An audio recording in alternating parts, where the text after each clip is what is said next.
record, a million in this game mode.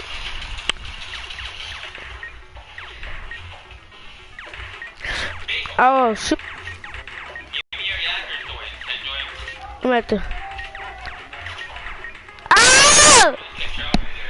Ah!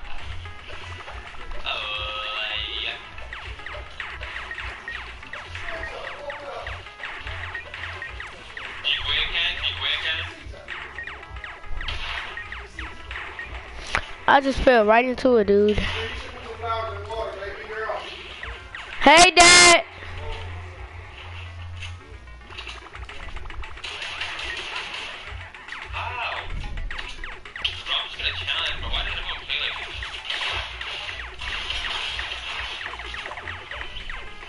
No!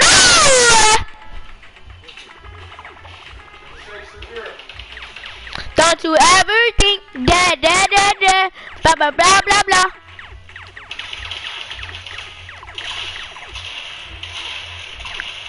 Wait, get off of me, dude. Not me, Dad.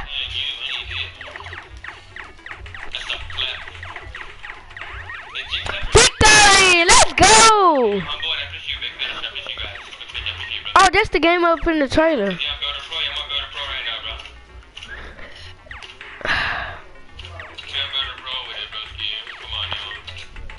I love this game.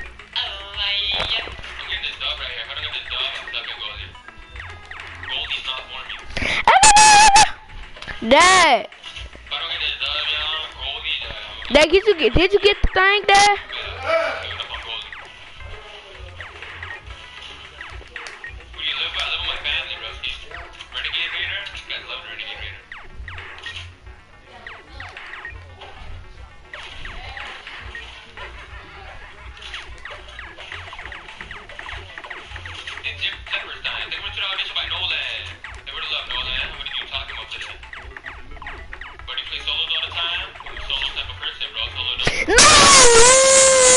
Please, baby.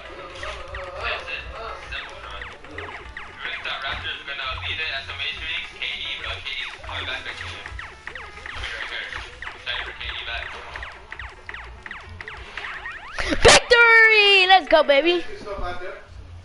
What's say that? Dude, why you got that hair up on this little? Oh, shoot, my bad, Dad. Cause I was outside the whole time. Hair all up on that couch right there. On the couch.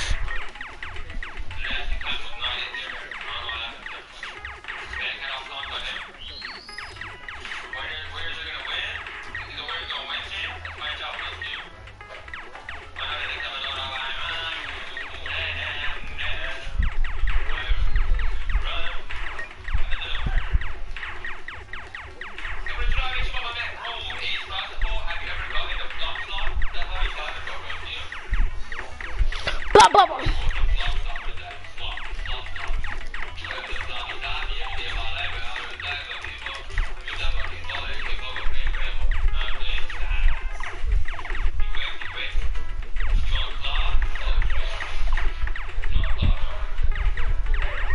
Let's go. What? Really, Mill?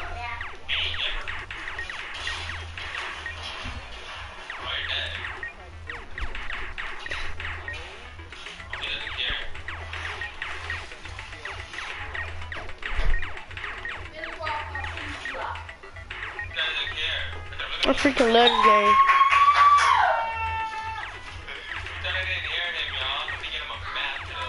Wanna play?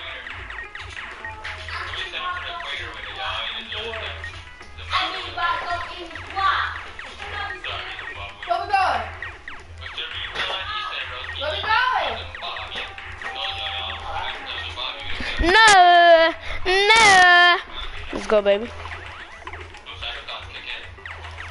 So we get another bit over.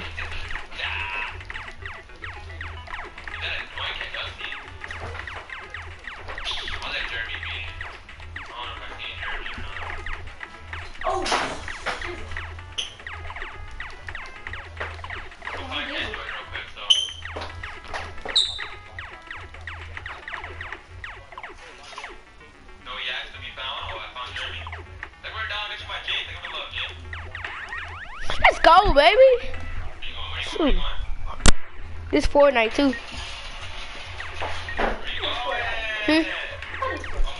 I'm watching the tournament as I'm playing this game.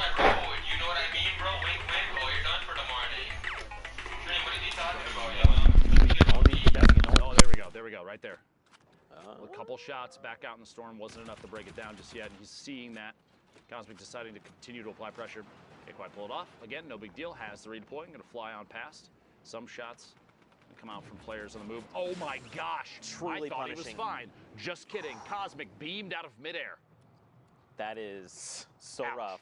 Don't forget the glider redeploy has a slower glide time. It does. So it makes you way more vulnerable in the sky. You want to wait until right before you hit down on the ground and then deploy it. Honestly, not even that.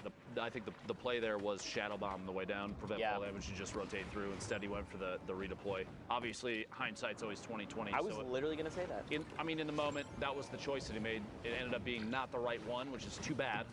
Back to the lobby. And actually no more Q there. Just key times are done. Don't forget that. Right. Shots. Zizzle goes down.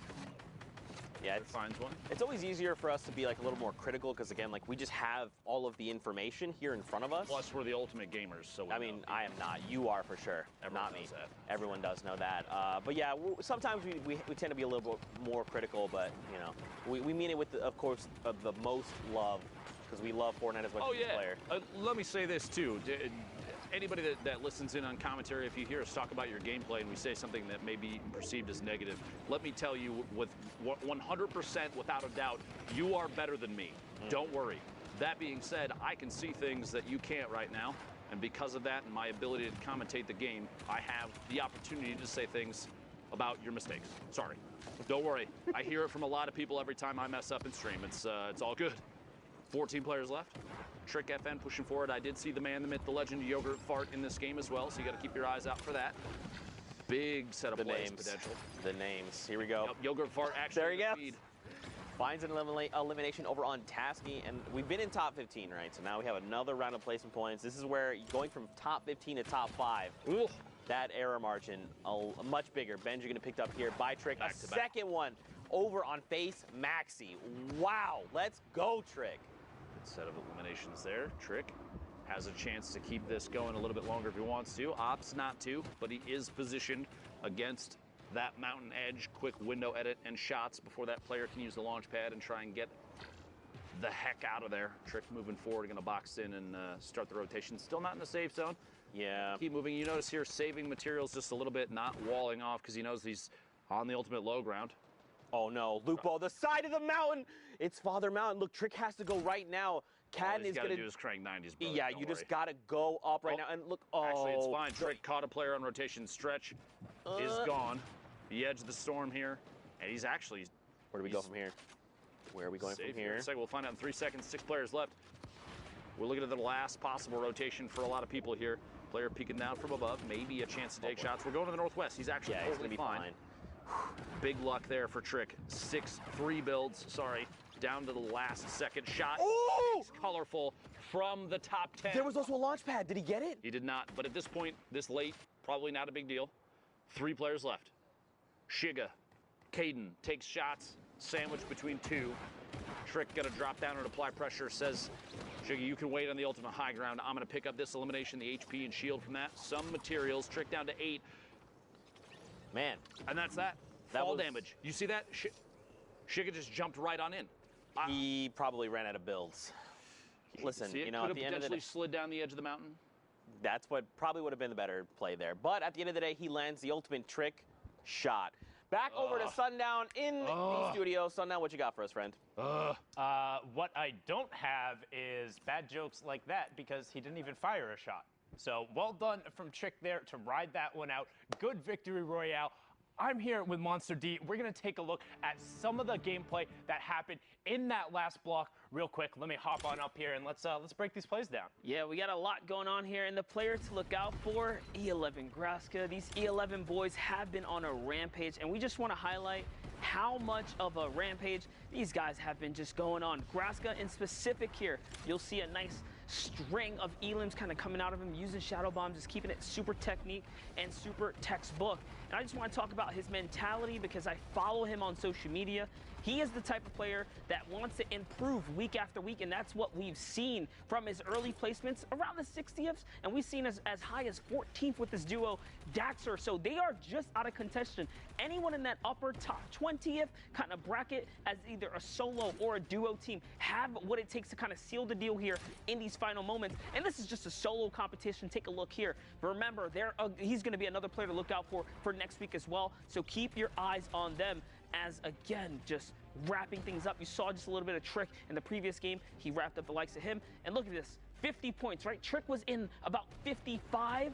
This win right here puts him back up. That's a 4-point swing. And that puts him at about 54 last we saw. So Graska's in a running. Now another look. Kez, same thing, same situation, same deal here. GA Kez putting on a show here, showing that the combat follow-up just swift. No time for hesitation. The reaction speeds are clean. The mechanical skill is here. So not just European players showing up here, Sundown. It's NA as well. NA East here making a big run throughout the evening here. And just super clean. Super clean from Kez, indeed. Not just Europe who has put on a show. Every single one of our regions so far have been absurdly close. Like, we quite literally haven't seen a week like this so far. We are going to get back into the very final matches. NA East is so absurdly close. I cannot wait to see who takes away one of those last 6 spots. But we're going to go right on over back to Lupo and Zeke. Thank you, Sundown. I appreciate you. And I do appreciate every region. Europe, NA East, NA West, Oceania, Asia, Brazil. Y'all some gamers. Keep that up. Don't change. All right? A lot of people working like crazy to try and qualify for the Fortnite World Cup in New York City. Those finals are going to be insane, by the way. Look forward to that. And let me just say, too, going through this, I can't think of anything in my career thus far that I've put more time and energy into than casting Fortnite events. Like, the amount of dedication from everybody on the production team to go into this, I hope that we have all done what they would consider an excellent job thus far, because this has just been a blast, and I hope we're putting on we're representing the players that we have a chance to commentate over accurately. I hope they all feel the same way about what we've done thus far. 8 spades here on your screen. Top middle there. Abe taking a chance to just pop a little bit of a mini. Got a metal tunnel underneath with another player down below. A quick stink toss. Pressure being applied. These fly-ins there. Symphony top of your screen, but Baldy, player we've seen a number of times. The flintlock in hand. Ooh. All right. Epic AR and a rare combat shotgun. This is the loadout you want. Oh yeah, this is big value. Because he has 2 campfires, 6 minis. He's got the turret in case he gets ultimate high ground and he needs something to just connect back for 1,000 HP. It's a big value right there. Typically I say, very rarely do we see players utilize the, we'll say the pew-pew mechanic of the turret. Right sure. there, shots. Hideout goes down, a big pickup. First elimination for Baldy, 49 points. But yeah, the loadout is excellent right now. It kind of covers everything that he's going to need in any given moment right now. Poach from Liquid. Smack the bottom of your screen. A lot of players that have been in the top 10 multiple times popping up right now. Air cool, spades all the way at the ultimate high ground. 38 players remaining. We'll climb our way all the way back to the top. The launch pad out. Good rotation right now. The later you get into a game, the less value a launch pad has, because unless you're going to ramp up above and use it with the horizontal trajectory, which, don't get me wrong, is very, very good. But if you're trying to go for verticality, by the way, a player lands in the same box, a quick trap, it's not going to go down, but Zlem still pays the price for trying to challenge spades for ultimate high ground. Might not be the last one either. Oh my gosh, the number of players flying around above is insane. Spades, can he follow through? Can indeed. K-Dude goes down as a launch pad again. Sorry, that got ridiculous. But the late game launch pads, they lose value because the more time you spend in the air, the more opportunities other players have to take shots at you as the storm starts to close. Spades sharing the wall with another player, gotta be careful. A box up and keep on rolling. You could be cheeky with the launch pads too, utilizing that ramp to just give you like that forward momentum instead. All right, I propose a challenge to anybody out there. Ooh. You set up a launch pad with the angle that shoots an opponent player into a box filled with your own traps. I will PayPal you $50 because that would be ridiculous. There you Imagine just whoosh, right in. Like they go flying, they hold forward, and they're like, wait, that's a box. Speed's Oh, last no. second. That was Barely made it in. 3 HP. He's got to stay just ahead of the storm. Anyone could just breathe in his direction. This is one of those moments no. where you're thinking, Okay. I need to find a spot that Or I a can siphon. sit and watch for an elim. This might be the one. The campfire is what gives it away right now. Spades deciding to push forward, rotate around to the bottom. A shot behind the corner at it. Not enough, and he finds them down underneath. Big attempt from Spades. 3 seconds to squeak it in. 50 points right now for Spades. We're the top 25 now. Hornet all the way in the ultimate high ground, it looks like. Took it with a baller, which you don't see too often. Kind of a risky play unless you have something like a shadow bomb, which Hornet does have. Drop it down, stand inside the safe zone. Takes a lot of ticks to the storm, and that's the time for a slurp. Yeah. Big value slurp. Big value, sir. But don't forget, it does take quite a while. It's 1 HP a second. He's got a long time before he's back in fighting condition. Someone does go for the high ground challenge. You have a player up above, and you still have one falling in, which you can hear that. Yeah. I think that's what the player. So this player above Hornet knows that Hornet's down below. But like you said, he heard the glider redeploy. It's a very distinct sound. So he's probably just trying to keep himself safe.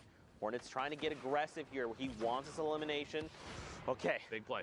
All right. Smart play there. Good. At that point, he was getting shot at from above. He was potentially challenging a player that he was not going to be able to beat. Player behind gets caught in their own edit, goes for the pyramid play and can't get Hornet. Instead, Gal pays the price themselves. Get up that first elimination.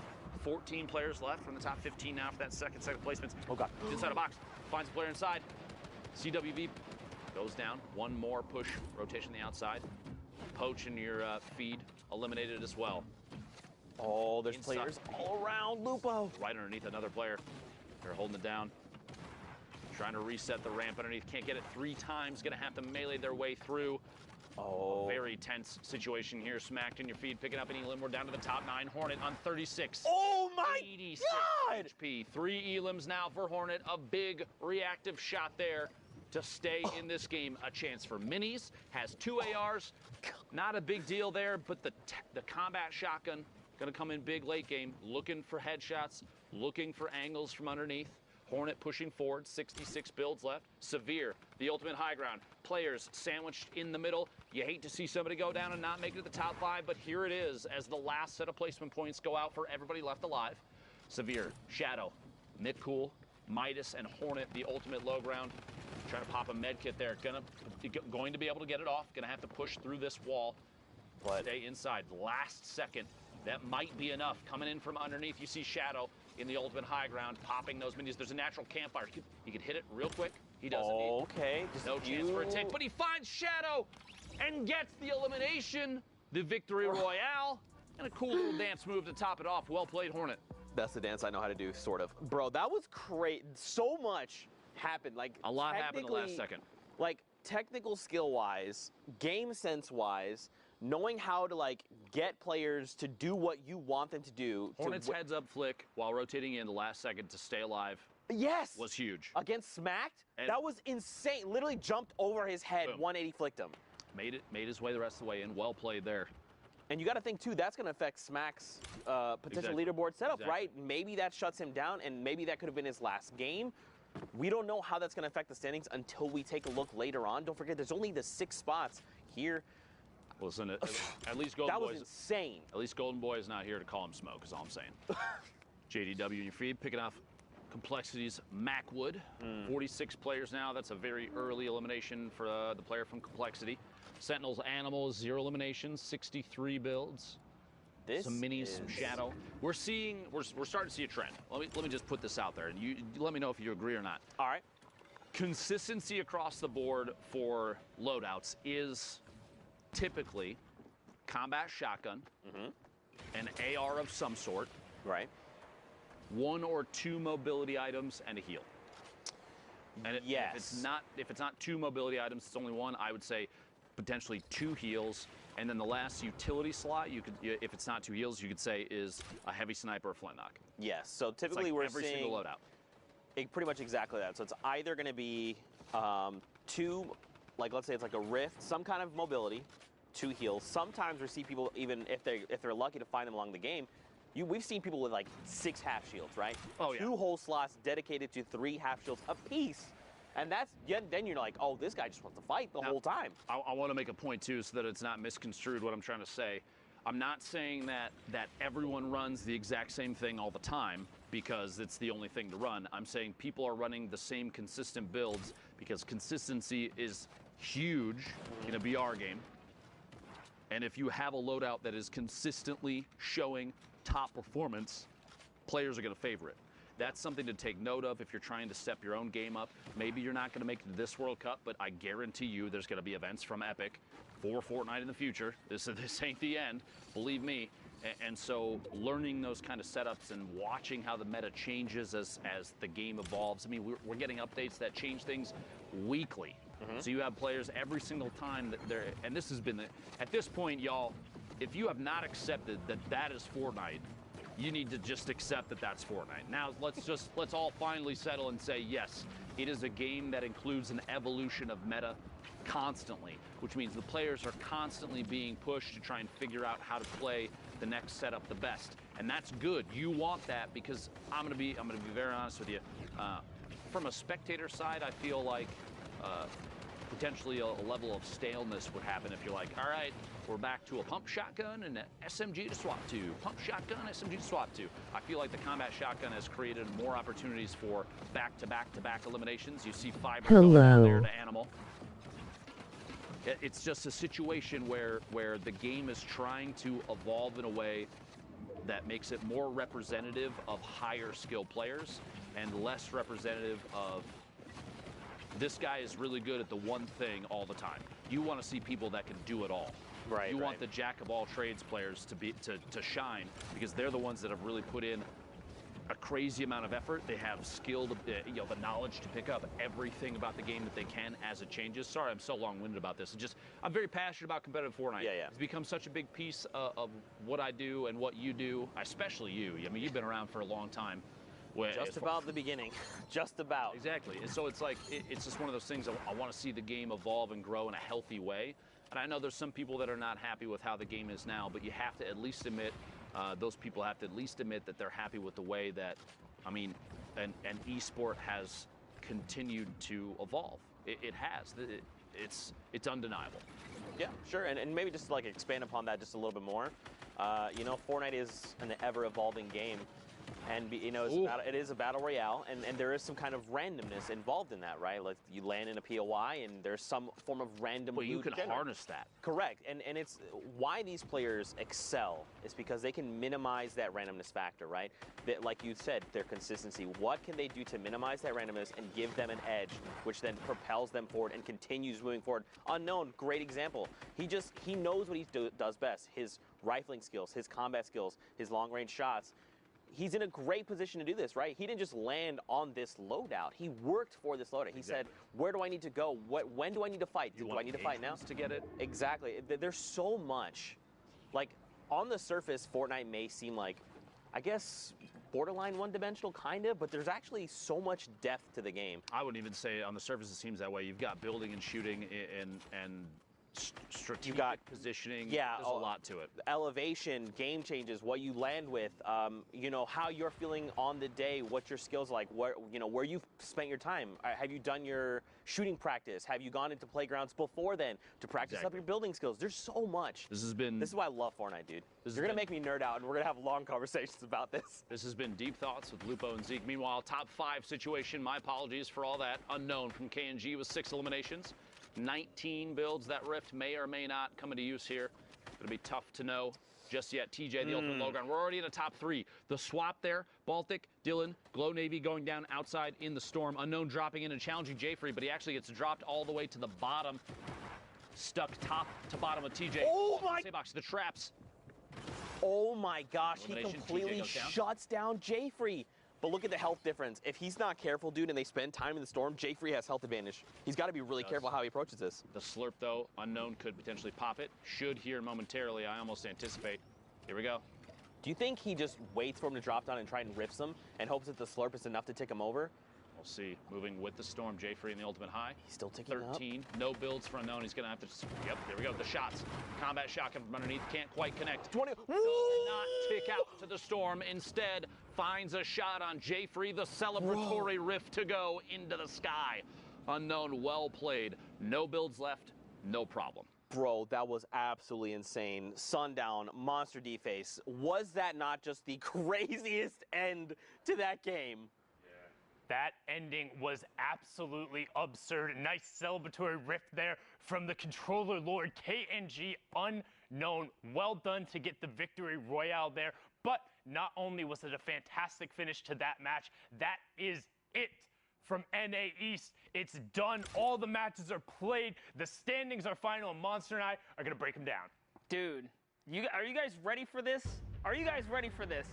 OMG, boys. So first off, Clicks qualified. Right? Top 3 spots. Scratch Again, we've talked about the sharing before. Clicks, Clarity, and then KNG's Unknown in the last one will take those top 3 spots. But 6 spots are still up for grabs, and you'll see the next 6 fill them out. So congratulations, Cosmic, Tuzi, Legidian, Aspect, Hornet, and Creo. I'm telling you, that had to be the most nerve-wracking final hour for Aspect. We saw him finish on 60 points. He was in 2nd place. These last 4 right here, from Aspect to Fernando, were all at 60 points. Aspect had the 2 victory royales that pushed him up into 7th. Hornet had 1 that pushed him up into 8th. Creo had 0. Fernando had 0. The difference, average eliminations, average points, all of them average placement. Creo owned all the tiebreakers. He had all of them afterward, was slightly ahead, 3.8 to 2.8, 18 to 3.6, and the average point 7.5 to 6.0. Talk about every interaction mattering. Well, all the tiny little ones and the differences add up. Congratulations to all 6 of you, the final ones, joining us at the Fortnite World Cup final from NA East. But now I think it's time to punch tickets. Absolutely is, and there it is. That's 1. Cosmic up there on the board in That's first. 2. Tuzi in second. Go ahead, Monster. You can I'll grab get that this one. guy too right here, man. Legidian, you made it. Aspect as well. That must have been. Oh wait, it's Lupo. We've been over this before. You sure you want to?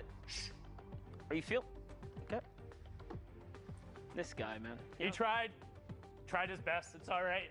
They talk about his snipes, but not about his ability to punch tickets. Creo in the last spot. Lazarus will have a member at the Fortnite World Cup final. Again, congratulations.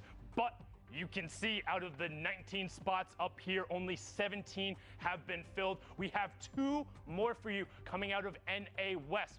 But for now, we're going to go on a quick, well, not so quick. We're going to go on a 30-minute break in between the regions. Go walk your dog, get some water, get a nice little meal in you, because when we come back, the rest of the NA West matches in the final 2 spots will be punched for the solos competition to the Fortnite World Cup final. We'll be right back.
Hi Logan.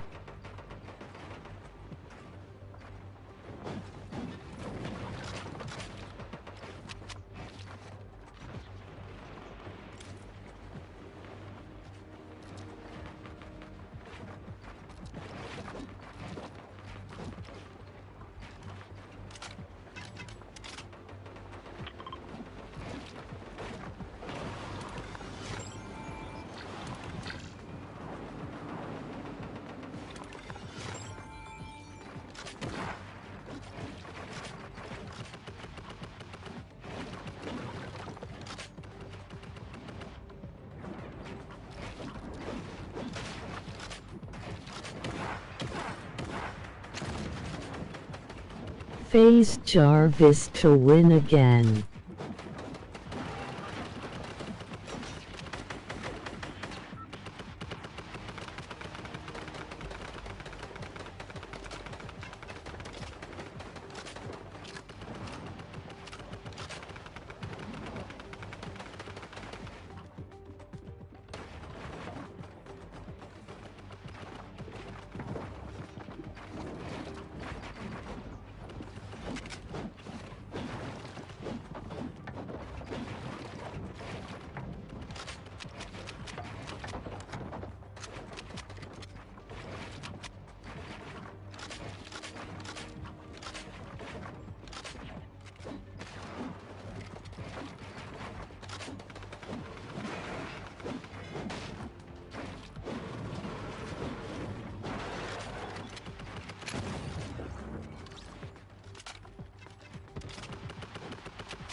Fortnite fam? We're here for week number 8, and you know it's time to go meet up with the casters, so let's... So much for your intro, Zeke.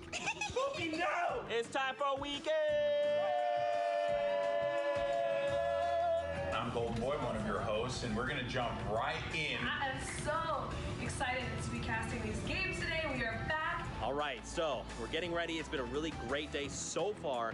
So a lot to get through. We want to talk to... Zeke! What? I have to show you something. Okay, all right. I found a slipstream. Oh my god.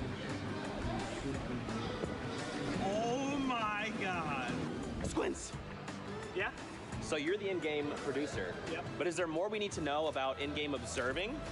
I believe so, and you should go talk to Andy about that, Zeke. Hey, what's up guys? My name's Andy. I'm the in-game director for the Fortnite World Cup qualifiers. So whenever we get into game, I take over from Joe, our broadcast director, and start cutting between all of our observers. I work with a team of 2 observers as well as a game producer, Squints, and the observer director in order to try and cut the best show possible. So basically all of our observers are getting the best content during these games, and I'm sort of the one who's deciding which one goes live on air. None of this is possible by myself, so I got a lot of help from my game producer as well as my observer director.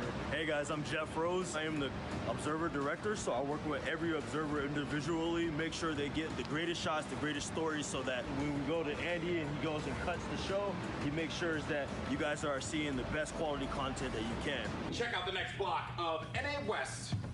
Let's see what we have in store. Aiden had some great plays. If he is able to carry the momentum over into this one. Are you guys curious to see how audio works for the broadcast? Let's go meet up with John.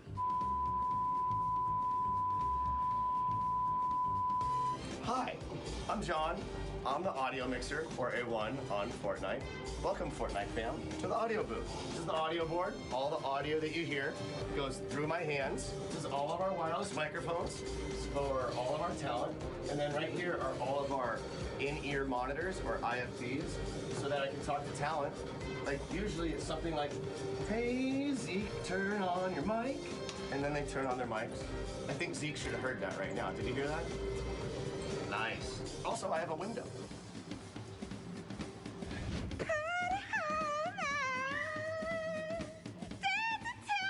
All done! Yay! Day 1's done!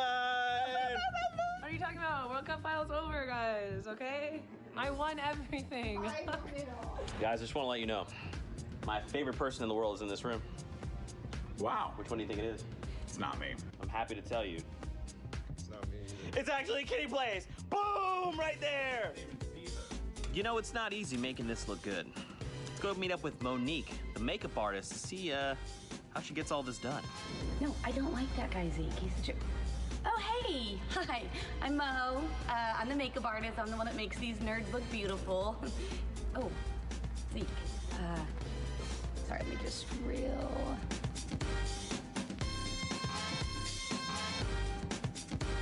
There's 2 people that don't get nearly enough love. They are the people who operate the cameras, and I'm going to introduce you to them right now. That's Allison! That's Mahoney! That's Mo! Hi.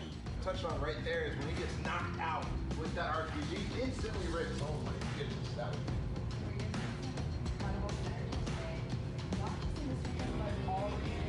North, you know, setting up their cottage, setting up their homes. take 3, take 5, and 5 minute game! Ready off 5, ready off 6, take off 6. Keep on 1! Ready off 3, take off 3. Ready off 10, take off 10. Take off 5, ready off 3, take off 6. And cut. Keep up the good work. Are we gonna do a Fortnite? Wait, come on. Let's do a Pookie. Let's do a Pookie on 3. 1, 2, 3. Pookie! We have a post-show pinata. Right now, see. I'm that camera. Hit Zeke in the face.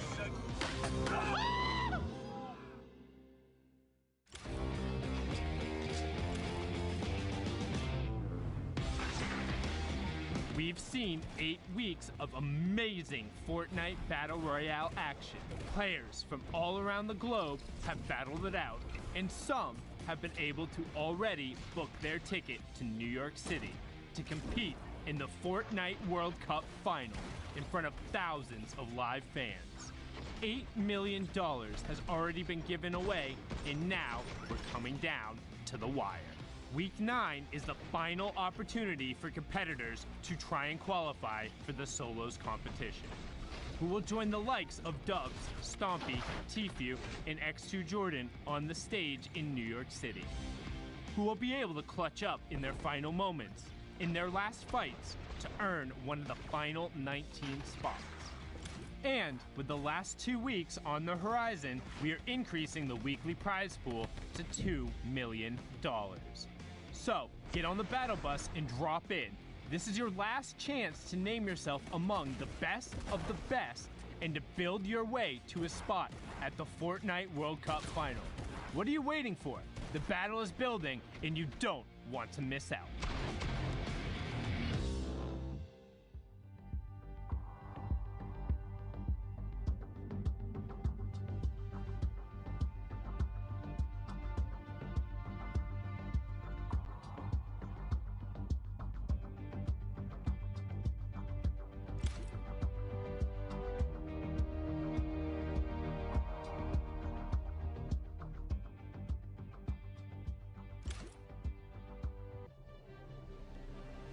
Ladies and gentlemen, welcome back to the Fortnite World Cup Online Open Qualifiers Week 9. The solos action continues. NA East is done. NA West soon to begin. My name is Jack Courage Dunlop, and I'm here to provide you with all the entertainment. Just before we get to our casters for these games, NA West is now underway. The final region, the last spots will be decided. Only 2 positions left up for grabs, and I cannot wait to see how it all plays on out. First, though, we've been live throughout the day with matches across all the different regions, and here's a look at our schedule. Obviously, Oceania, Asia, Europe, Brazil, NA East. They've all concluded. They are all done. Now underway is NA West, as you see that start time of 7 p.m. Eastern now on the board. As you know, top 25 here in the format earns you 3 points. Top 15 earns you 5 points. Top 5 earns you 7 points. A Victory Royale, 10 points. And Dr. Lupo, every single elimination you get is plus 1 point. As we head into prizing, you see exactly the difference here. $2 million this week. That's a lot of money, Jack. $2 million is a lot of money, Jack. Yes, it is. And I would like $2 million, please, Epic, as we keep going. You are not good enough to get it, Jack. We do have the qualifying spots remaining. Remember, this is the last week of solos. 8 for Europe, 6 for NA East, which we've seen so far. Asia, Brazil, and Oceania as well. And the last region for the day, for the weekend, 4 solo qualifiers thus far. NA West picking up 2 spots right there, Jack. 2 spots, that is it. Of the, what is it, 98 positions. 2 remain. Who will get them in the end? As you know, the top 3,000 compete here today. We've been using the hashtag Fortnite World Cup as we do every weekend to see your guys' thoughts in the day. I've had some pretty wacky questions for you guys up to this point. Not sure exactly what to expect from this, but here we go. I'm really enjoying the Fortnite World Cup. Can't wait to see who comes out first today. Hashtag Fortnite World Cup. Thank you, Hunter. Appreciate that. I genuinely think at Zekimus Prime is such a good caster. I never hear him mess up on words or say something dumb. That's a paid actor. Kato. Fortnite World Cup, yes! Love all that stuff and beautiful artwork right there. Here's my Bright Bomber, unfinished artwork, hashtag Fortnite World Cup. I'm looking for Sundown's Twitter. Is that even his name? By the way, he's the best. Also paid actor, but Sundown's Twitter is at CourageJD, so we'll go ahead and get you linked on up with him. So, Discord, we have a great interview. You do indeed, Jack. You're ridiculous. I don't know. It's just what I had to do. But no, we have an interview coming on in here. Can we say hello? I believe it's Aspect. Hello? Aspect, what's going on, brother? How are you? What's up, man? I'm fantastic. Are you playing out of your kitchen right now? I'm in a house with with Animal, who's my teammate, and then Kearney, who's another competitive player in Philadelphia right now. We're all set up in like the kitchen, living room area. Jack is extremely jealous of how close you are to the fridge. Yes, I am. I can roll over to it. It's pretty nice. This is 200 IQ right here. Now Jack's this is actually going to change his setup later to mirror this. This is how you keep yourself composed. Now, Aspect, you're someone that we've seen competing in Fortnite for so long. You broke it on through. You made it happen. What was the preparation like for this week? We got here last week before the duo started, and the three of us have just been playing 24/7 arena, everything that we possibly can, just prepare for this weekend, and paid off. It absolutely did. I mean, you could say it paid off in many different ways, but now you're qualifying for the biggest stage. Obviously, people have dreamed of making it here. In your opinion, what worked for you today that made this possible?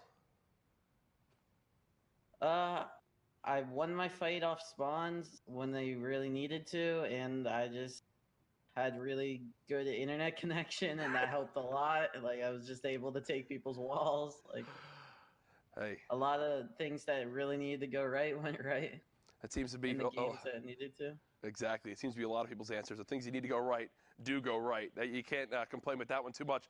Now, when you found out you made it, who'd you tell first? What was your reaction? All of my bros in my bro cord. I was in a channel of like at least 10 of them, just screaming. And then I called my mom and my dad, my grandparents, and obviously the people that I'm living with right now. They found out too. I'm sure it was the screaming that gave it away. That's too awesome. Now, Aspect moving forward, we've obviously got, you know, the Pro-Am coming up that I think a lot of people are excited to watch. We've got the duos, but then New York City, the World Finals event. Have you ever been to New York City? How excited are you? I was in New York when I was like 7. I'm really excited to go. Really excited. I'm going. My sisters and my dad's gonna be there. It's super fun. I'm gonna meet all my bros IRL. It's gonna be a great time, and I'm gonna win like $2 million. Oh, there we go. I love the confidence. I was literally gonna ask. I said you have your family coming. All these people are gonna fly out to New York to see you play the Fortnite World Cup. What's your prediction and how you're gonna do it? I think $2 million easy. Hey, right there. It's a good weekend of Fortnite, I think, if you wind up making it. Aspect, it's great to hear from you. I'll give you the floor. Any shout-outs you want to do? Shout out your social media. Let us know. I will say I only qualified today because I used code SEND-ASPECT in the item shop. Nice. My Twitter is AspectFN_ on Twitter. Make sure you follow that. I need followers. I need the impressions, please. My Twitter is AspectFN. I mean, my Twitch is AspectFN. You should follow that too because I am an alpha male. And yeah, that's all I need to shout out. Love that Aspect. Congrats again, brother, and we'll definitely be seeing more of you soon. Keep practicing, and good luck. Have fun in the final couple weeks. Folks, that is Aspect there. Absolutely great.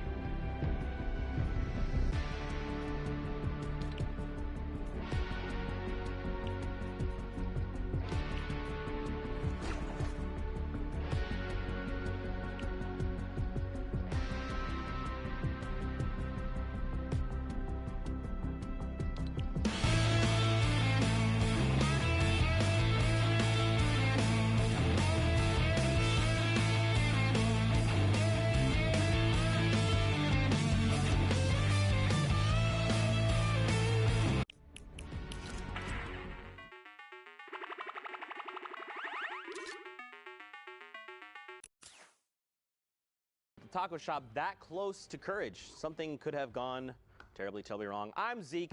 This amazing man next to me is Sundown.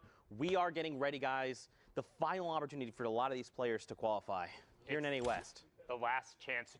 2 more qualification spots up for grabs. You're going to need that mental toughness in order to clutch it out. But the matches are ready, so let's get right on it. Enough of us. You want to see the Fortnite action. We want to see the Fortnite action. And again, if you're playing on Sunday, we have the opportunity to hop into your game. So if you see any of your friends out there or they do anything cool, let them know. Catch that clip. Drop it to them on the social medias, as Monster might say, and then get into the games. You can also watch live in client. There's a nice little bar right there. You can see just over an hour and 45, so nearing the halfway mark as Sol 9 just blows up Retake Impact with a nice little gatekeeping angle there, and he finds Swiftlink as well. He's going to try and double back over to get the shadows. Opts not to, just pops the launch pad and gets out of dodge. Now don't forget, guys, if you've watched Fortnite competitive before, you know exactly how dense this lobby is, and this is not surprising. If this is maybe your first few times, expect to see, as we hop into these games, these lobbies with potentially over 50 people, right? Especially over here on West. This is it. Last chance to try and rack up points and secure one of the 2 qualifying spots on the line for West. So now it's all about what can I do? What can I do to get as many points? So how far can I get in placement? Can I get top 25? Once I get there, what's the next step? Top 15? Can I pick up elims along the way? Every single thing, every decision these players make is going to affect the standings. The leaderboards will shift, and it will dictate ultimately who will be going and punching their ticket to the finals in New York City. You know, it's stressful. It's stressful. I mean, it's stressful for me, indeed. I'm not going to lie. Like, when I talk about this being sweaty, I've applied deodorant 3 times so far today, and I'm just casting. Like, it's been absurdly hype, yelling at the number of plays, the flint knocks that have been broken out, just nuts all over the place, inspired by with a good drum gun spray over there. Antidote also getting taken down. But the action today has been so absurdly close and intense from top to bottom. Everyone has elevated their game across every region, and the question that we want answered is who will have those last 2 spots. Also, one other thing I want to touch on right before we fully focus on the West. Aspect, when he came onto the scene initially, was younger than 16 when that was the previous competitive age, and he had tweeted out, God, only a couple weeks separates me from winning tens of thousands of dollars. You know what? 16th birthday comes through, gets into the fall skirmish, wins the very next event a couple days after, and then goes on to cement himself as one of the favorites. However, from that point on, he really fell off during the starting weeks of the World Cup, so it had to have felt great to get in the last match, get to 60, hold on for an hour, and see yourself in New York City. Brilliantly done from Aspect, one of the original young lords, but now a veteran on the scene. Again, congratulations. But as I said, East is in the books, and we're on to the best of the West. And here with Zaytan as he pushes into the box and picks up PTO Quake, getting close to that first placement threshold of top 25 for 3 points. You see Zaytan has one heck of a loadout on him. The single shadow bomb, a slurp juice, that combat shotgun, the tactical AR with almost 500 rounds. Zaytan is ready. He's looking to take engagements, especially with the slurp, right? Even if he does get chipped into his HP, he can use that slurp to top himself off. We just hit top 25. This is huge. Those first 3 points coming in is going to make a difference. Now, don't forget, every elim is a point. So right now, Zaytan is looking at 5 points if he was eliminated right here. Now, of course, he wants more. He's still hungry. He's looking for that victory royale. You see players trying to rotate here with the backs to the storm. He's going to look for picks if he can. One's going to get caught. The edit there, the door. Hello, welcome to the world, Twinkies. Not going to survive the apocalypse there. Twinkies does get taken down. Zaytan, however, in one of those tight little box situations. Oh no, he metroed himself. He metroed himself. He's stuck in there, cannot move. This is what kept Metro from qualifying in week 7. Can Zaytan push himself back out? And he is. He's good. Out, no problem. Top 15 now as Tavern picks up Zucchini. Spelled all the way out. Appreciate that. Making our lives easy there. As Zaytan now 4 elims, top 15. 9-point game so far. Inspired Rye picks up Muddy as Me, and we get closer to the top 10. Player just on the outside of the box, and Zaytan recognizes it, has the slurp going, gets a ramp placed inside of his box, and he's like, nope, I'm out. That could have been disastrous, man, that shuttle bomb play. But it's okay, Zaytan's recovered. And again, he did hit top 15. 5 total points in placement, 4 in eliminations, looking 9 points in a single game. This is massive. 4 players need to fall, and he makes top 5. And this can be another round of placement points. He's going to go try for the edit. It fails, unfortunately, but here we go. Immediately. Zedek?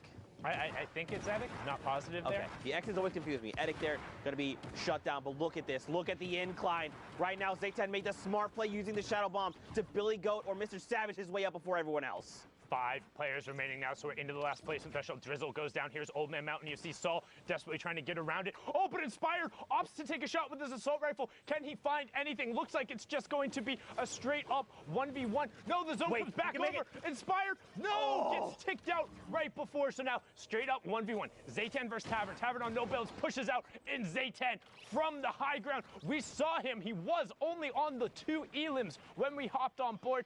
Picks up 4, gets the high ground, and the victory royale up to 28 points after his second match. Well done.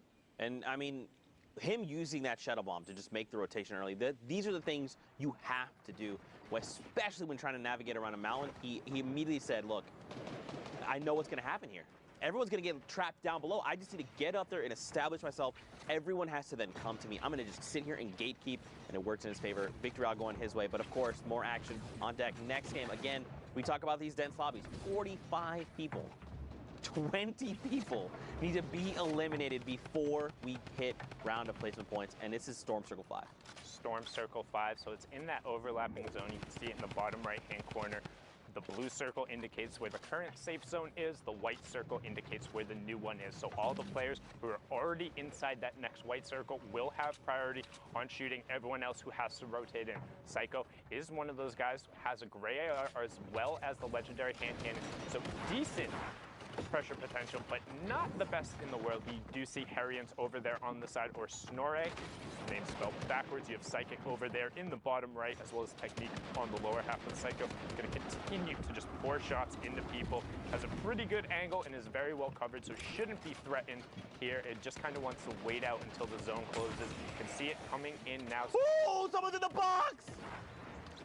And that was Keaton, who got taken down. It looks like he was just a box square above, but that's going to give Psycho a ton of mats, shadows, rift to go, baller. What more could you want in terms of rotation? That was a gift from above. That is so unfortunate. I believe the player was edited down, right? It all happened so fast. There's my cousin, LG Prime there, as a fellow Prime. Harryon's here, or Snorri. He likes to spell his name backwards. That actually got me yesterday. You called it out.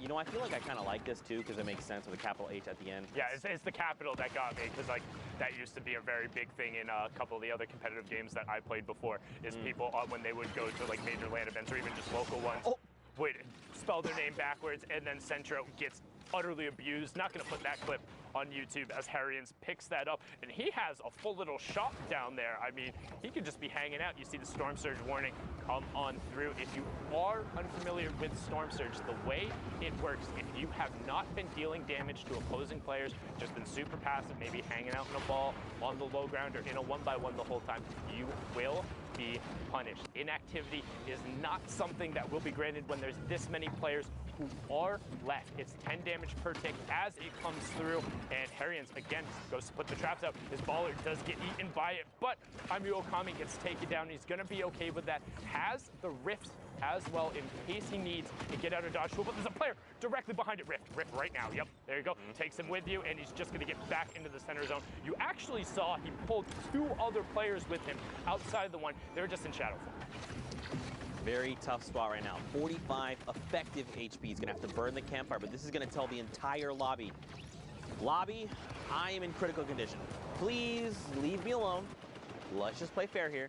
But look at this. Everyone's scrambling, trying to get themselves to safety. Psychic's already poised himself in a great spot, posted up. Now look up above. We got a bunch of billiards in play. Look at this, though. Harrians. The double launch pad. Now he's going to rotate back. I believe that's probably the smart thing to do. All right, he's just saying, look, I'm just going to keep this one by one over. I'm just going to use this as my defensive tool if need be. Okay, I believe that was a geyser here. Gonna just mess with people. Gonna send them into the sky. It's okay. Harrian's gonna get a new position now. And there we go. Top 25 just hit Psychic. Finds Roman is 14. Picks him up, sends him back to the lobby. I mean, look, Harrians has a fantastic loadout. The 8 rockets, the minis, the launch pad, the combat shotgun, the tactical AR.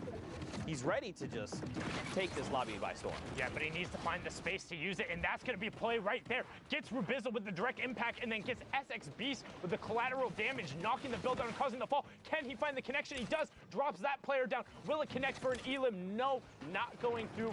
Must have been some form to save it, but all of a sudden he's up on the high ground looking down on the rest of the lobby. Harrians up top. Technique right next to him, goes for the take. Harrians hits the first combat shot, and now we'll look down to the low ground as you see a number of rifts, and the geyser. 2 rifts go up, geyser go up. Everyone's up in the sky. Cue the circus music as we're about to hit top 15. Who will be the player to drop? Psycho trying to take away the high ground. Instead, opts to edit down and begins his waterfall. 1-2, plays the floor. Instead, drops down, and Dankies gets ripped. Man, that geyser just really caused so much havoc, allowing people to reset when they needed to. We're in top 15. More players are being eliminated. Just look at the spread here. Psycho there needs to get in. He's going to be taken down to the zone technique and critical vision. Harryon sending rockets up above, just messing with people's builds. And Psycho gets shut down. Psycho, this is huge. And look, he's got the 2 slurps, 2 launch pads, 2 campfires, 3 half shields. You can't really use the half shields. You're not going to be given the 4 seconds. But wishful thinking there. An 80, double 80, 136. Headshot spree, Psycho. This is what you need. Especially Sundown right here. One more player needs to go down. Top 5. Harryhunts with more rockets. It looks like voice and technique are going to be blown up. Harryon's picking up a nice double there. Now you have Psycho in your top right, Harryon's in your bottom right. Psycho on 19 points, Harryon on 22. Psycho takes that one away from him, both shooting the same target, but now Psycho looking straight down on Harryon's. He doesn't realize! Harryon's doesn't realize he was right on top of him, but he blocks him off. Now Harryon's has high ground control, but both of them as Psycho falls down. Harryon's not snoring there. He says, wake up, I've been up for a while. GG, bop, bop, bop, bop, da, da, da. Harryon's great victory royale, up to 27 points, the top spot out of the semifinals. Can he do it today? That's the question. We're in NA West. The action doesn't stop. The games are going live. If you want to check it out in client, you can click that watch live tab, or you can pull up the leaderboards yourself, check out your favorite player, and, just get the matches going. Not sure how you'd be able to be in the client hearing me and not know the watch tab was there. Didn't quite think that one through. But now, Jay Lee, good stink, and then also takes that ball away. He says, no rotatos for you, as he boxes himself up, has his own baller, a stash of shields, bunch of stinks, and shadows, as well as zone priority. Man, I'm still... Well, Mouse gets picked off there. I'm still reeling from that last game. It was fantastic, but one thing I want to talk about rather than going back to last game, just right there, you saw how it looked like he shot him through the stair. If a build is yellow, that indicates that there is a player or something currently phasing through it that is causing it to not complete building. This means that projectiles and other things will continue to pass through it until it gets built. Both the shots going through there. Well done from Jaylee. Now on board with Phases Jarvis, the player who in week 7 was just 2 points out of qualification. The controller lord out of the West ended up taking home the Fortnite Friday with FaZe Tilt just this past weekend. Can he add a World Cup qualification spot to his resume? He desperately wants to, sitting right now on 25 points. We're about to hit Storm Circle 6 as well. And again, another dense lobby, 41 players. We started on about 45, and it's been thinned out just a little bit here. Now look at this. We have to begin making rotations through Neil Tilted. Chef Shaba there going to be picked up by Jarvis, his 3rd elimination. And there's still 39 players left in this lobby that potentially could just be food for Jarvis. Look at this, man. Shoulder to shoulder, 1-by-1s. People separated by a single build. Jarvis, all right. I like the impulses to reposition, and he's going to be able to farm a little bit of wood there as well. Okay, I like it. Yeah, impulses can be a little risky. You don't necessarily always know where you're going to land, but with all of these player-based structures over here, it gets him into the center of zone and allows him to spray shots back down the rest of the lobby, hitting a couple of tags there. You can see the Storm Surge warning on the right-hand side. 3 more players need to go down. Kicks does get converted over by the Storm. Jarvis now opting for the impulse play and catching himself on top of the builds. Immediately turns, saw that player, knows he's a tarp above or in shadow form now, drops the edit, and he's going to work back through the Burger Tower. Okay, I like this too, because if you're using build, you expose yourself. Or you could not use a build and hide in a little corner here. This is what makes Neil Tilted so dangerous. We see players just all the way around. We're at 28 players. This lobby is going to continue to thin out because everyone is scrambling right now, trying to get themselves to safety. Jarvis, look at him though, still on effective HP. He's trying to hunt this player down. He wants this elimination. A flick shot comes out, nothing connects. Now he's got the beat on the player. He knows where this player is, and he's just trying to lock it up. 26 players left, and you also notice he kept ducking out into the storm, trying to catch that player, not covering his back, but was well enough, gets directly on top of Papo Anthony. You can run, but you can't hide. Jarvis is inevitable. He will find you, and that's a big swing for him now on an 8-point match, 5 elims and top 25, but Little takes out Wheels, another fantastic contender. We saw him and Jay, and Jarvis just pickaxe the ball out into the storm. That's going to be storm damage, and actually huge strat. If you are out of builds or have nothing to do against a ball or don't have a boogie, pickaxe it, send it out in the storm, and then just shoot it out. It's 10 damage that goes off there. If they think they're safe and they're not going to pop out, get the opportunity. However, it is risky. They can pop out and shoot you back. Most of the time, they do want to play passive. We've seen a couple of those go through. It's 900 IQ, but right now, Jarvis is trying to be 900 IQ. Gets pulled up into the rift. No shots coming out from everyone as the dives begin to go out. A number of umbrellas are pulled since we're at top 18. Players just want to stay in the lobby. Vinny gets high ground. Yes, dive in. There you go. Connects with it. That was beautiful. He needs to get back in the zone. Oh, he does. He finds a nice little pocket, and now he has that high ground priority, Zeke, like you just called out. Someone goes with a challenge. It's Blixifier. Just ruined it.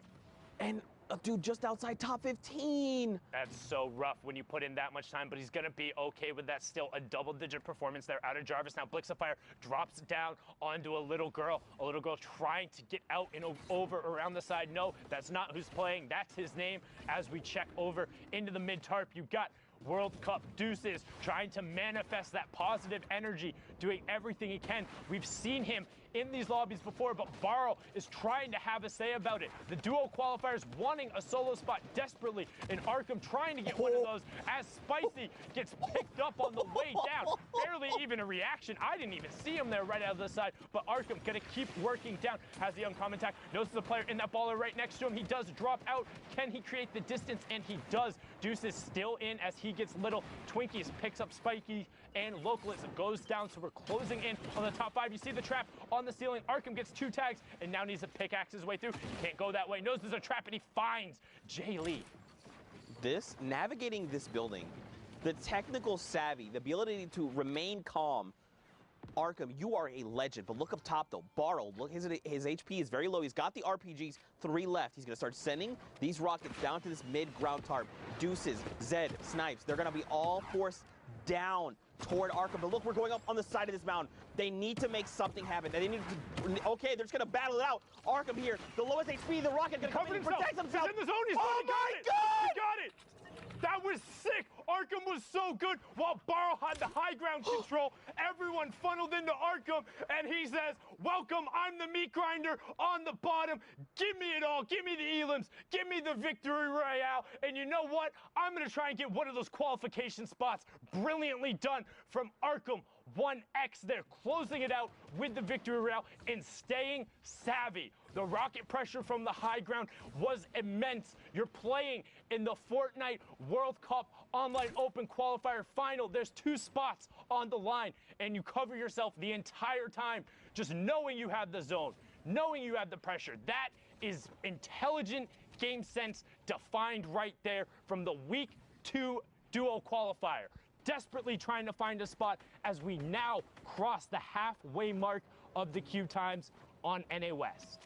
Oh my gosh, we've just been treated to some of the most unbelievable Fortnite action. It's so, I'm so honored to just be here and to just get to hang out with you guys and cast these games. Again, another dense lobby, 49 people. And look where we are. This is the half in, half out circle we talk about all the time. That's circle number 5. Is Isekai Proverbs here trying to find more eliminations. He does have 2, which is pretty significant, especially because we're down to half of the lobby. He's just going to look to play maybe a little slow, trying to isolate this player on the other side of this wall. The wall edit comes through. Does the ramp fall up? Nope. He picks up pavers there and some loot.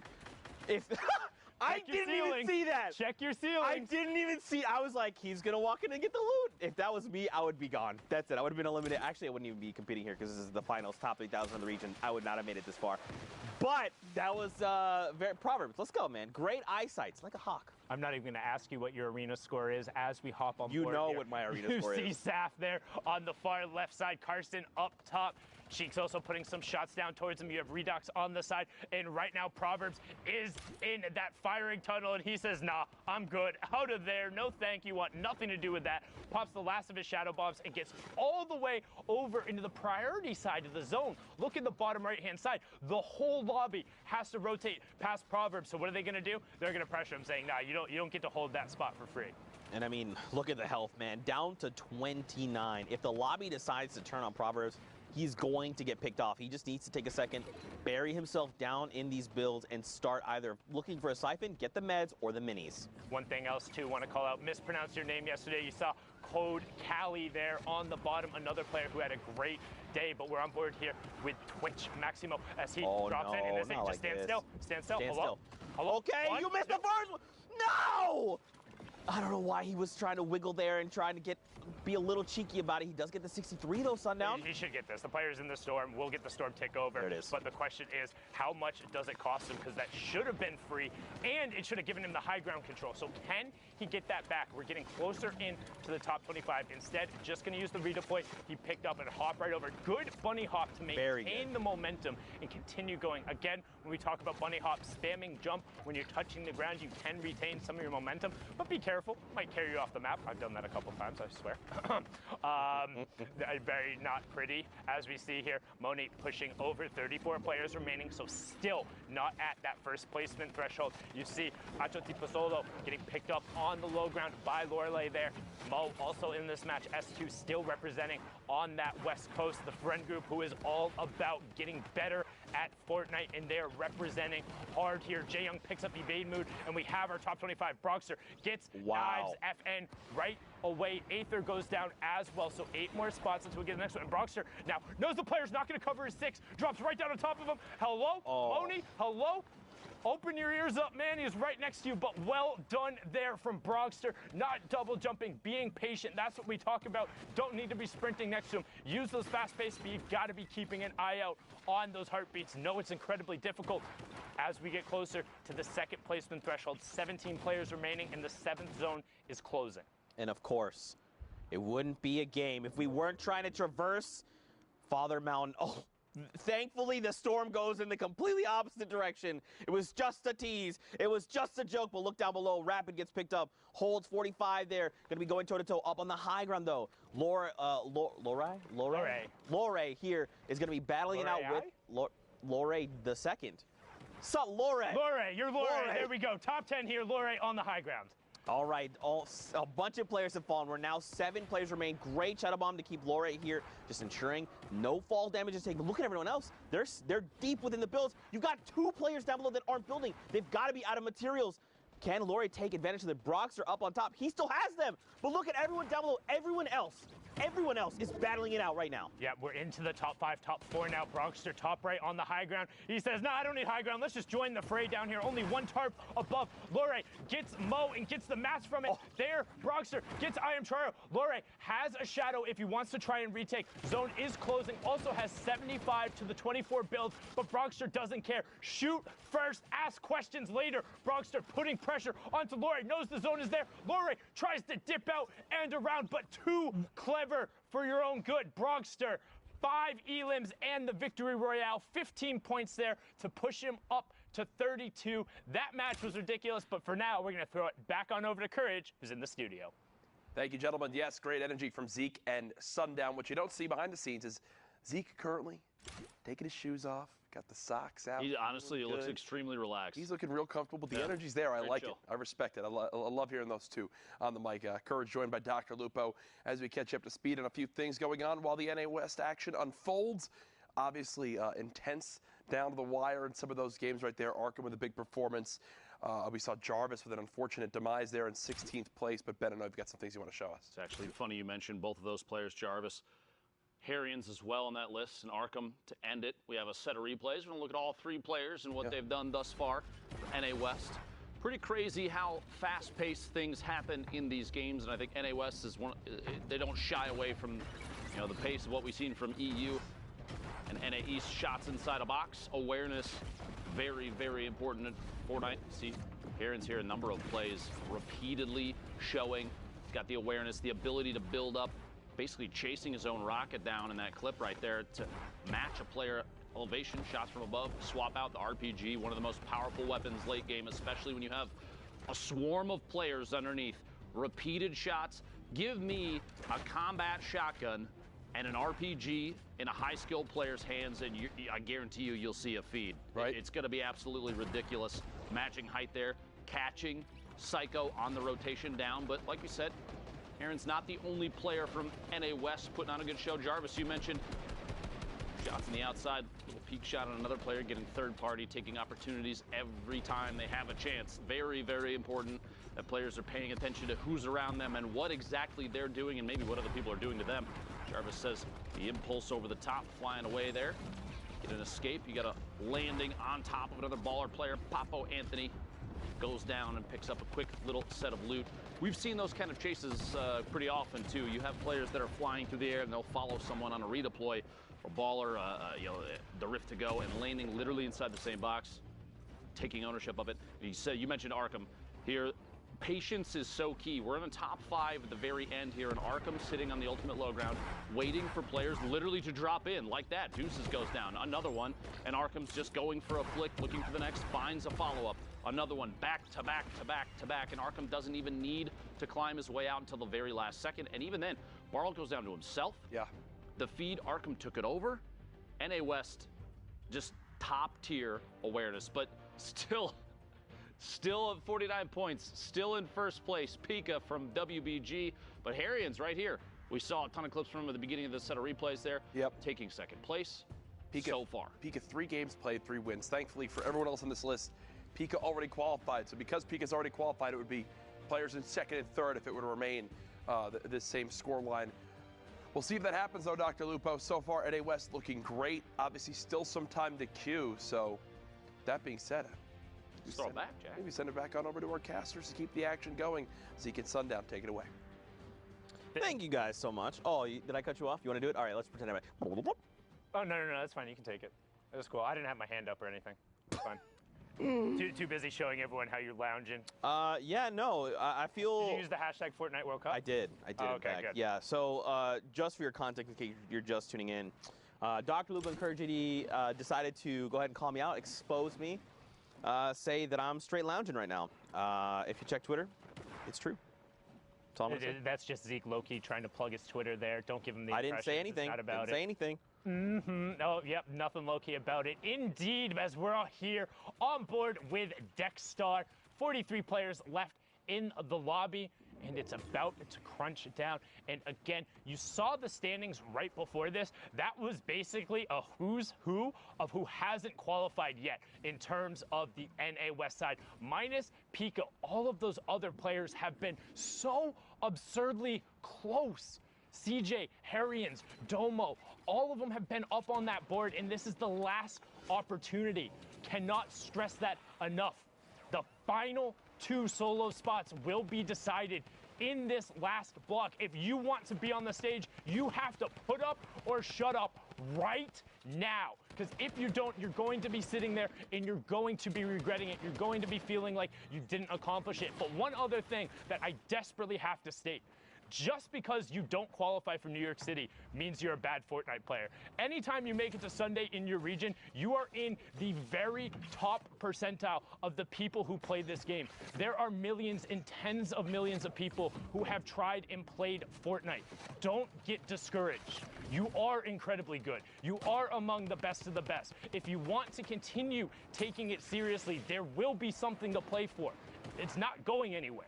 There's always going to be more Fortnite games to play, whether it's community events or other things. You can find ways to improve. You can go through, you can watch the VODs, you can pick yourself up, you can talk to another player, or similar to what the S2 guys did, find like-minded players, join one of those friend groups, ask players for advice, keep pushing yourself, because you're not going to get better by giving up. And hey, if you do want to give up and it's not for you, that's also okay. There are a ton of other games out there, and gaming is not just a singular thing. Games are fantastic, particularly with E3 going on, a bunch of new and fantastic titles out there that deserve to be celebrated. But right now, we're here playing Fortnite, trying to decide those final 2 spots, and Andrew picks up Uncle Iroh. That's the T right there.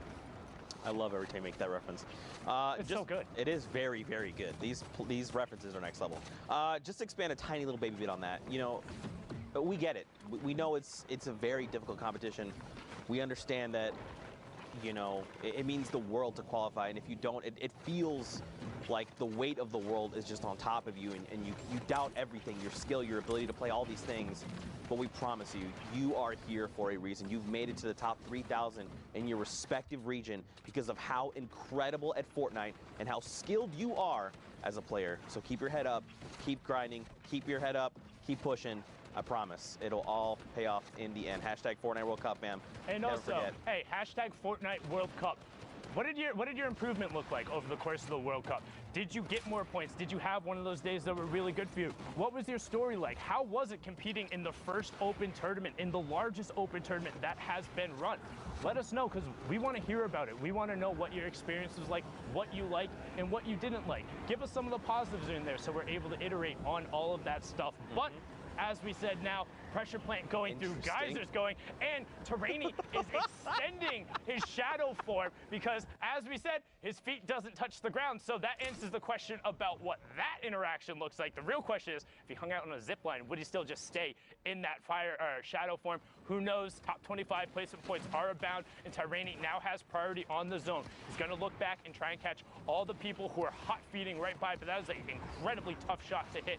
23, and does he get meteored by the other player? He does. He's in the box. He's stuck in there. Doesn't look like the player recognizes, so he's just gonna boop right out the side in a box with the baller player. One trap down, finds doesn't find the trap, but finds the shot because Cryo has to move to the other side. 16 players remaining. Harrians and Andrew still in the lobby. Nobody wants to be the last one. Trap fires. Player gets to the opposite side, puts the ramp down. Tyranny being like, nah, I'm not dealing with that. Bernie picks up Oppo Whip, and we have our top 15. Harrians gets Kytrex, and Rick gets Orba, and the lobby is thinning fast. Exactly, and look at this. Another one just picked up like that. We're nearing top 5 so quickly. But look at this. You still have people all the way around. Players being eliminated left and right. Up on the high ground, though, Hustle and Allrum looks like they're going to contest right now. Harrian says, everyone up top, go ahead and come on down. I'd like to just go ahead and send you back to the lobby. So there you go. Now, Hustle did not drop all the way down. He still has the highest ground tarp, so he's just going to keep applying pressure from above. Now, I'm curious, does Harrians have more rockets? Okay, you answered my question. Thank you. Did you read my mind? How did he know? Threw it right on up there. You see Andrew picks up drip traits, but Hustle starting to row kind of thin on mats. He has 22 left, but it should be okay to hold high ground for now. Is dealing with no, he picked up ammo from that last Elam, so he's okay. Dexterity picks up J Roses, and we're into the top 5. Harrians goes down just inside of it. Tyranny picks up Dexterity. Now it's a 1v1 between Tyranny and Hustle. Tyranny up on the high ground. Hustle going to take it away. Double ramps out into the side. 90 and then reverse flips it, but gets coned off by Tyranny. Great cone there, so Hustle now going to drop back down. One thing to note though, Hustle has the bandages, but no builds. If it goes to full close and he's okay, it should go to him. The difference between bandages versus a slurp and a campfire is minuscule, but Hustle slips up, only had the 50 HP, and gets taken out by a very slight change in elevation. That's not Old Man Mountain, that's like the newborn hill, but it was enough. It was enough. I love fighting Volcano because it just makes like the action feel more action movie. It's like we're fighting over lava. Who will win? Food. Oh, between the slats. Hashtag Fortnite World Cup. Send observers your love. That was dope. All right, I liked that one. That was a pretty dang good one. I liked it. But look at this, Rux. Rux hasn't qualified, right? No, Pika and Rux have qualified. Excuse me, I missed. They've qualified in solos, haven't qualified as a duo. Yes, so one more opportunity in this next weekend to try and come through.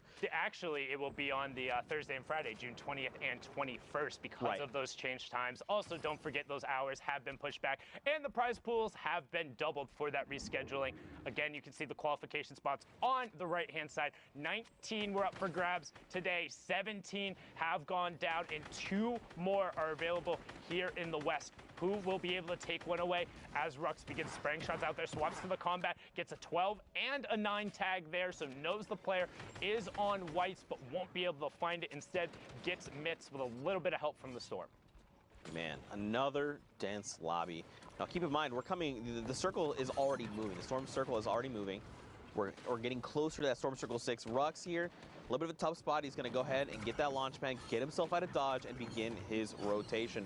Question is, where does he want to land? He probably could have challenged that player, but I think it's a little bit smarter. Just go to the edge of that next storm zone, get yourself to safety, establish, and then see where the next zone is. Right? It's again, every interaction matters. Every decision they make is literally going to make or break their game. So on that rotation in and of itself, you have two choices when you're going through. You can come down on the very near side of the zone where there's going to be more players, but you want to land towards an edge because the next circle goes outside of the bounds of the safe zone. If you don't go to an edge and you go to the middle, you're guaranteed a rotation no matter what. Whereas if you do get an edge, you're either on the backside and have to rotate right away, or everyone rotates into you. So the safe calculated play is you put yourself in the middle for an even rotation, but that means you're in the middle of the rotation and guaranteed have to rotate. So if you put yourself towards the side with mixed utility, you at least have a chance of hitting the zone.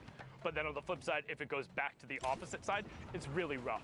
Most of the times during that overlapping zone, I'd say you want to go far side simply because the near side's going to be stacked and there's less threats there. So even if you do have to rotate away, most players aren't rotating all the way over there. As you can see Sealmat doing right now and then turning about face. Sees all the players dropping down from the sky. And that was the slow redeploy. That's what I'm talking about. If you go to press space, as somebody knocks your ramp out from under you, you'll be stuck in that slow redeploy forever. But Sealmat opts not to punish that player, instead swaps targets onto gun deals and swats him out of the sky, swapping his name from Epic Whales Duo back to Sealmat so we can give him the credit where credit is due without undue confusion.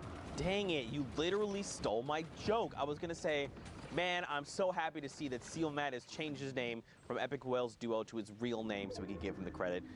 Dang it, Sundown. It's like you read mine. It wasn't like a joke. I was saying that was like. Oh, it's one of your jokes. Got it. Yeah, so it's not As funny. we hit top 25 there, Pearl taking out Hit Marker and Sealmat getting over to the far side. 3 points for everyone. Top 15 will be the next one for an additional 2 points, and then top 5 in the Victor Royale after that. But Sealmat wants the points from the Elims. You can see the baller kind of griefing him a little bit there, just hitting the spacebar, knocking the builds, not letting him be safe. But Anjul gets picked up. Brilliantly done there from Sealmat, and now going to opt to pop the shadow and get on out. I like that rotation because typically when you do with a door and you use a shadow bomb and then you open the door, players know to laser the door instantly because you're going to be coming out as a shadow. If you edit up and then you just bounce out of the box, no one can really tell where you are, and it makes you way more difficult target to hit. That's dope.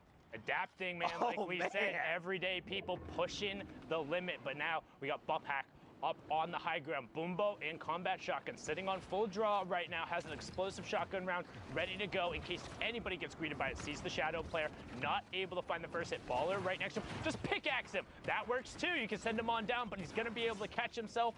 See, if he had pickaxed him there, he would have got out in the storm, would have got an Elim. Yep. Just saying, 200 IQ. You know what I'm curious about? I know. So that's another thing. Okay. It's top 15, so that's a 3-point swing there. But an explode or any AoE damage that hits a baller, if it breaks it, will crack through. Bobhack gets Wavy Jacob as well, the player who is in the top 5 tomorrow. So good high ground domination from him. But now back on board with Sealmat. 2 Elims and top 12 currently. Needs top 5 for the next round of points. But he also still has 3 stinks, Zeke. These just increase in value over the course of the game, right? You got to think the stink bomb is a little bit larger than a 1x1 grid space. When you throw it in, especially in this tight of a corridor, you're going to get guaranteed damage. Remember, that's damage that ignores shields and hits directly to the health bar. If he just drops it down on the players down below, he's going to get a bunch of damage numbers, and he's going to be able to track them. Because remember, that damage number is ticking, and you can track where that number is coming from. Drop it on the backside of the storm on low ground. Players will always be there.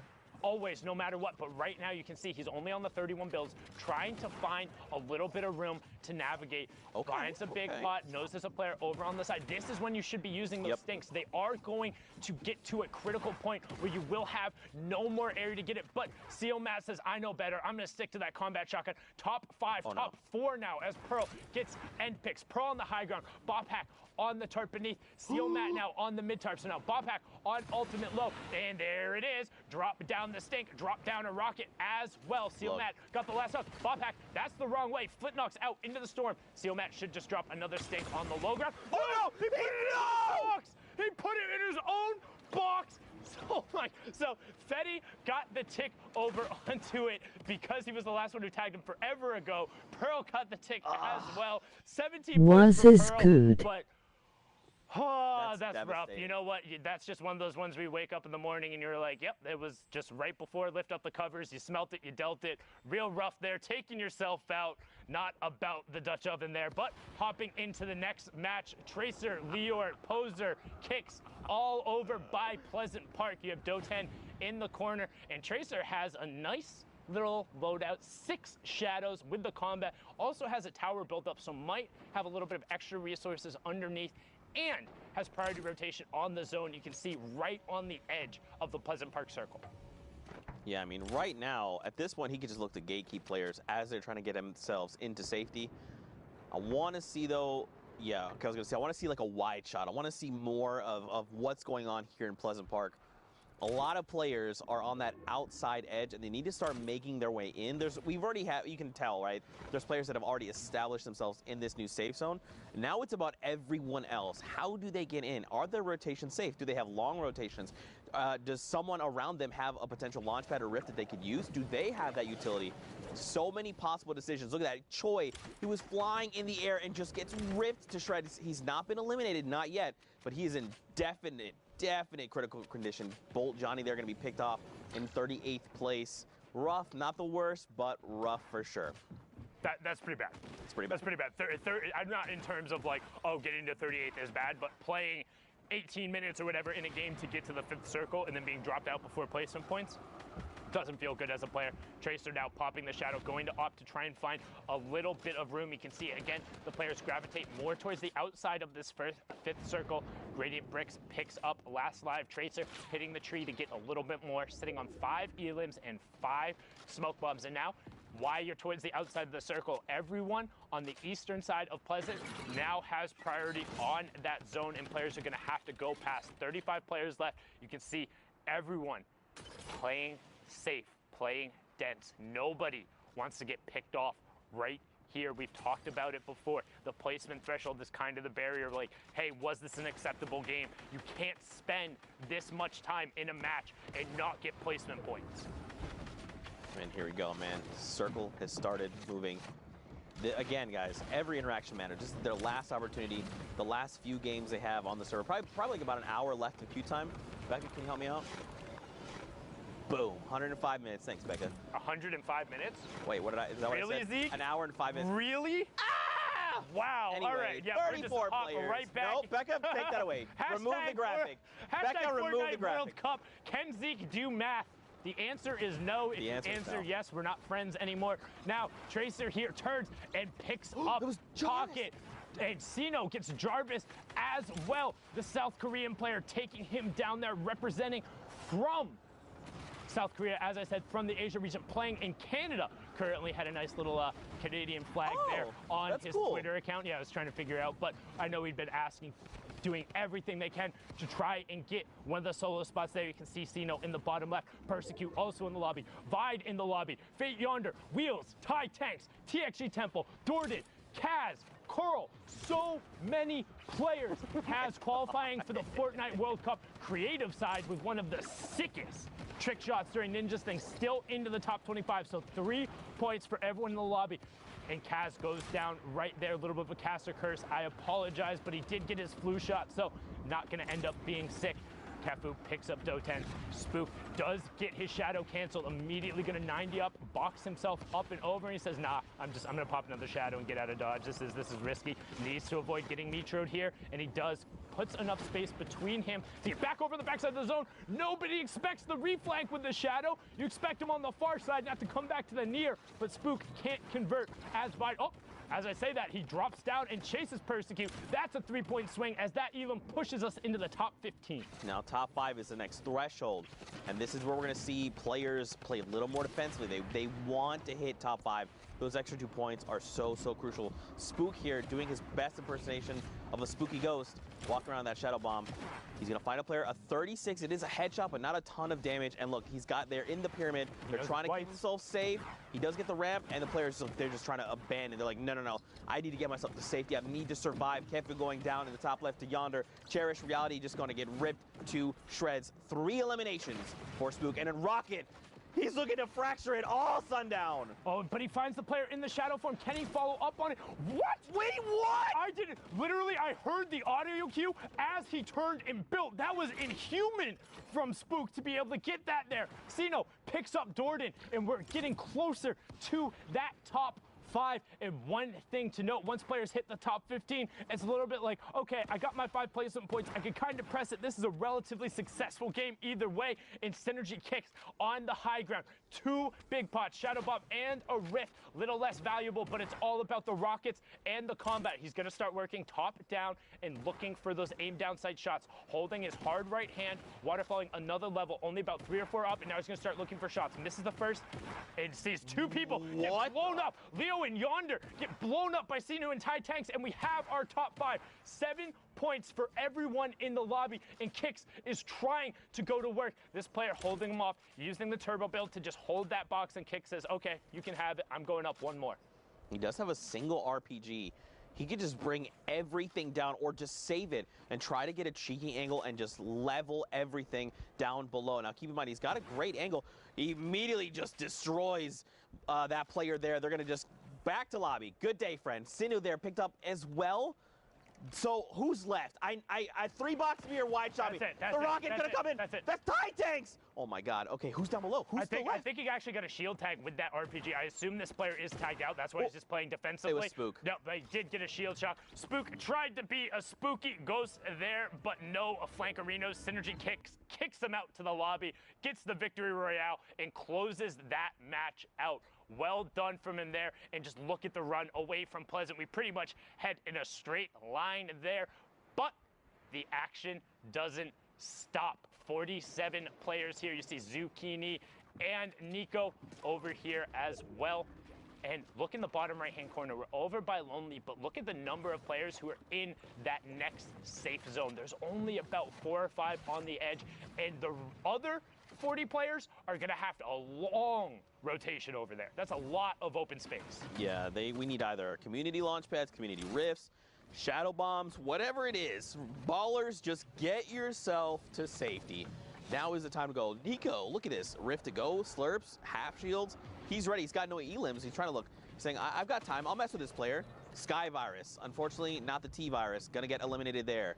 So one fantastic thing that Nico did, and you might wonder why players are doing it, players will set up a ramp directly behind them and then force themselves onto the wall. This goes back to the conversation we had before about those yellow builds. If you put the ramp and then you're standing in it, because the other wall ends up being broken and you're phased into that one, as you step forward, that other wall gets full built and it kind of pushes you forward a little bit, but makes it a little easier to phase through into the walls. That's how Nico was able to get there and get that shot off. Well done from him there to close that one out. But the rest of the lobby, you have Rex, Psycho, Pine, all over on this side. We already saw Psycho have an incredible performance, and not gonna meme on that because it really was that good. But Rex gets the wall, gets the cone, has the trap on the back side, and Renuity can go hang out in the lobby because Rex is dominant there. Another member of S2 or the Heart Clan. In case you can't tell, looks like a little heart. Look at it. Just gonna try a little bit. You can tell. The S and 2. 42 players remain. This is gonna dictate what happens moving forward. Where is the new safe zone? Here we go. Down low by Lonely. Okay, so pretty even flat terrain. Like there's a little bit of that little like incline, that little baby one there, but it's not like a mountain, right? They're gonna be fine, especially with rotational tools. So the first players who go will be fine. The second players won't, and that's why those hills end up being so bad. When you're going over kind of a change in verticality, you need to be going early or have utility, because if you're going late without utility and trying to build up, it doesn't matter how good of a builder you are. If everyone in the lobby has slapped brick and metal down there ahead of time, it takes forever to break through. You can't find your angles, and now we see Pika trying to take the wall away, drops back down through his edit. Storm Surge is on, so 9 players in the lobby will be pressured from that. Again, 30 is when it turns off. You see typical gamer picking up AU Kirky, and Pika trying to find the player, holding with the heavy snipe there. As Citizen snipes, just gets held by the entire zone. Pika goes for the shot, but does not hit it, and immediately pops his glider and just hangs out in the air. Wants nothing to do with all of this chaos on the mid and low ground. Yeah, just let everyone duke it out, you know. As they're making rotations, the lobby's going to thin itself out. And look, this is exactly what you do. Just wait. Especially now, as people are trying to establish themselves, he's probably going to try and challenge someone for their high ground. Because you don't, down below, all they're thinking about is who can I pick off? How can I get to safety? Now, instead, here he's going to say, look, Zeke, I'm a step ahead of you. I'm going to land there first, establish myself, and I'm going to look to gatekeep everyone that's trying to rotate in. A player here, he's going to get the wall blown out from his side. Good recovery, though. He did not lose that much life. He still has the 2 half shields as well, so he's still good to go. 28 people still left, though. Look at the rotation out of that shadow bomb. So sick to be able to get out around the side and get over to the far if he can now establish himself and begin shooting. But instead, you see him on the right side of the screen, just continues to extend out the shadow bomb and get to the top 25. Well done there from Pika. There's a reason he was in the top spot. There's a reason he's already qualified for solos. He's really, really, really ridiculously good at this game. There you go, rift forced there. So now Rex and everyone else, not from the same rift, their own potentially, gonna look to land. But look, a little girl up on top is taking shots at the mean old Fortnite players in the sky. Pika there, look, another shadow bomb use. He wants this high ground. He's continued to contest because he knows that is a power position and he wants it. Rex here is gonna try and get a little cheeky angle here, see where he can go ahead and nest himself. Looks like they're on the lowest ground tarp. This is pretty good, it's gonna keep him safe. Especially everyone down below. You got to think everyone probably down below is a little less on mats. So that's why they don't want to contest. They want to try and conserve. 4 more people need to fall. 2 go down there. 1 more. Top 15. Okay, I thought it was going to come a little quicker than that, but oh well, here we are. There. Okay, of course. Okay, I'm trying.